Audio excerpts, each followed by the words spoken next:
Hey, Splinter fans! Welcome.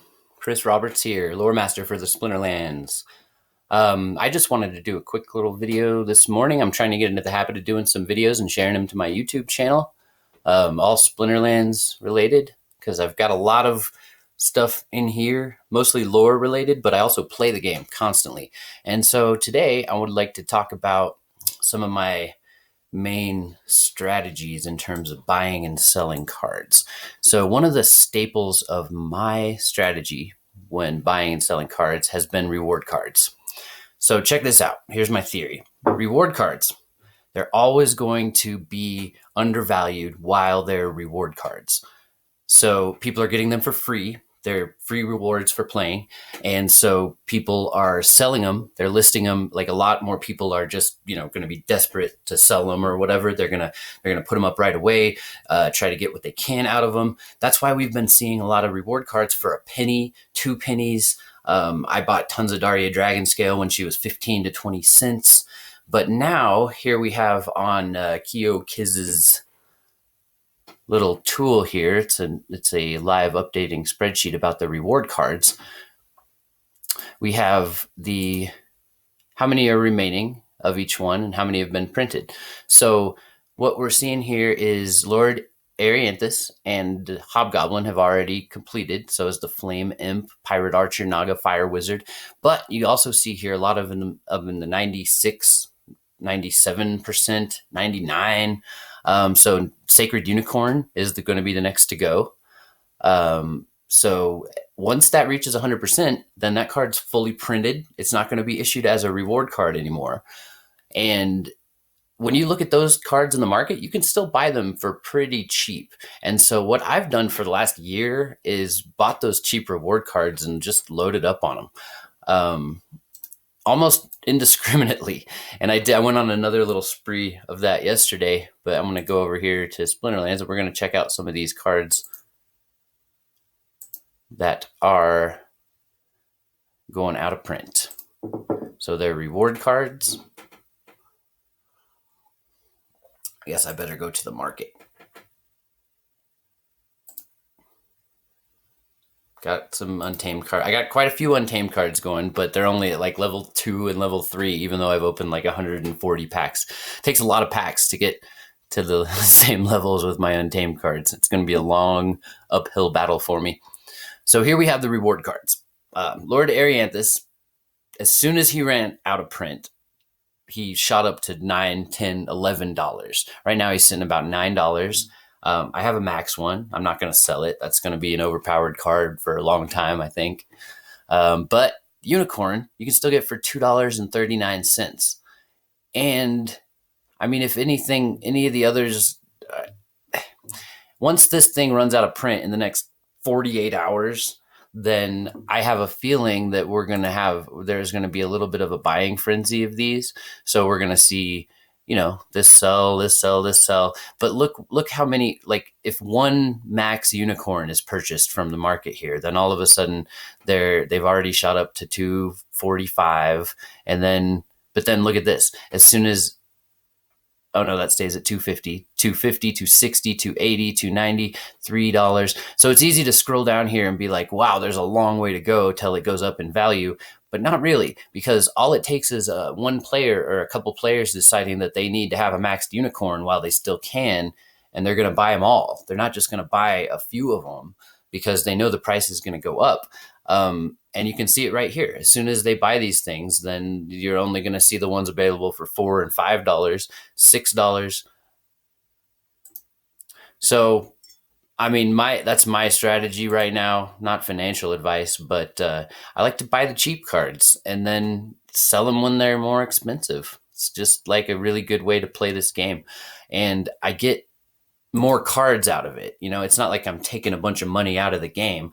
I am taking profit on these cards and reinvesting into more cards. I mean, the value of my deck keeps growing. I'm not a whale or anything close to a whale, but I've got a pretty good deck and it earns me hundreds of cards a month in my rewards alone. Playing my one account, my Chris Roberts account, my daily quests every day get me 11 to 15 cards, and my season rewards every time. They're between 60 and 120 cards, depending on whether I make champion or not.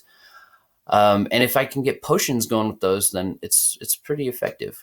So Ruler of the Seas is another one to watch. I think he's probably a little undervalued at this point. You can still get him for about $4. So I want to talk about my two favorites for a second. First, the Divine Sorceress. Divine Sorceress, one of the cheapest epic cards there is. I don't think people play with her enough. I really like this card. She's undervalued. This Divine Shield ability is really impressive. If you are in a rule set where you can stick her in the back, attacking with some powered up magic, and she's got that Divine Shield, and she also has some armor, then that means she can take 3 hits in the back before she goes down. And that means she's going to get 9 damage off from her magic attacks. She's awesome, and she's only 3 mana cost. So, I mean, I loaded up on a few maxes of these. And I think like right now, it's saying they're worth about $12 a piece for my max at 46 BCX. But I think that when I bought those, they were worth more like $6 for the max, because I was buying these things at 12, 13 cents, maybe even as low as 10 cents on the Divine Sorceress. And then my favorite card, hands down, is Daria Dragonscale. Where are you at, Daria? Oh yeah, you're not legendary. You're an epic. Where is she? She's a summoner. There she is. All right. So I wish I would have bought more of these. I have 5 max ones. I think I got a 6th that I gave to Carrie, my wife. And then I've got a few of them loose here.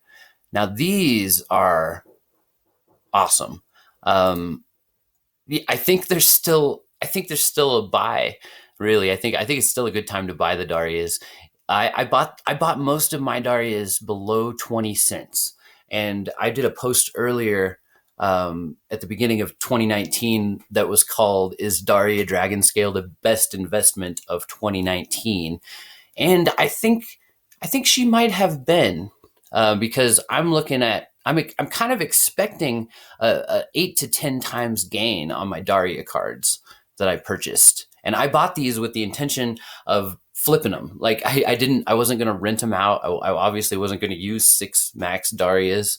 I don't need to load up on summoners, because my intention is mostly to play the game, not to, really like, I'm not into the Heron thing or the rental market or anything. Maybe in a couple years when I've powered up my deck to that level. But like these, I mean, yeah, there's so many different levels to play Splinterlands. I'm somewhere in the middle. But Daria Dragonscale, she's at 98% printed. And to give you an idea, what is another epic? Let's look at the other epic summoners. So if we look at the epic summoners from the beta pack, so we've got Talia Firestorm, Zaya Seachan, Kiara Lightbringer, and Jarlax the Undead. These have shot up. Once beta ran out and Untamed was released, people started really realize the value of a 2 mana summoner. And so these cost over $2 a piece, and that is not bad at all for epics. I've sold most of mine because I don't use my epic summoners from beta. But if these are any indication of what an epic summoner can do, and when you look at Daria, she's a dragon summoner. I think that she's got long-term value. And yeah, it's kind of my guess that she's going to find some kind of settled value around $1.50 or $1.75. But that's just great for me. What else we got? Reward cards. Let's see. Those are just epics. So epics are another thing that I've always kind of focused on with my buying and selling cards. Epics tend to have the widest range of being undervalued to being overvalued. Like I've had epics that I was able to buy for 25 cents shoot up to around $4 and then be able to sell for that. Like the Alpha Mermaid is just crazy valuable. The Alpha Naga Warrior. And these are all the reward epics. So right now, all of these are a steal. the flame or the Imp Bowman here is not looking at running out anytime soon, but he's a range attack with piercing. So he's extremely valuable, only 2 mana. So he's a really, really good addition to any fire deck. And epics are the easiest to max when they're cheap like this. You can buy them for $0.25 a piece and get them to max, and then just be a little patient and watch your investment grow. The brownie, I'm probably gonna sell the brownie once he has his final pump. He's got inspire and swiftness. So like he has buffs for your entire team, multiple buffs. So he's another really valuable one, and he only costs 1 mana, so it's easy to throw him in on a green team, especially with these new lower mana cap battles. So again, one recommendation I have is don't discount the cards that are the epic cards that are $0.25 or 30 or 40 cents, because there's a really good chance that when these cards find their final value, they're going to be quite a bit more than that. So yeah, that's what I like to do. I like to buy epic cards. I like to buy reward cards whenever I can. Whenever I see one that is very playable but very low in price. So what really matters long term is the card playable? Is it going to be a card that I use to win battles? And that's what gives them the oomph for their whole life. And I think that I play with most of my cards. I can let go of cards and then I don't really miss them, but I can find a place for almost every card in my collection. What else we got? Phantom Soldier, 28 cents. Yeah, I mean, if I had a whole bunch of Steam or Dark Energy crystals sitting around right now, I've already spent it mostly on Untamed cards and Orb packs, but I would be buying up these epics, the Phantom Soldier, the Brownie, the Imp Bowman. How much is the Mana Core these days? I've got a max Mana Core already, 44 cents. So yeah, people have started to find the value of the Mana Core already, but only time will tell. And I'm gonna let you go. Good luck on the battlefield, and yeah, we'll catch you in the next video.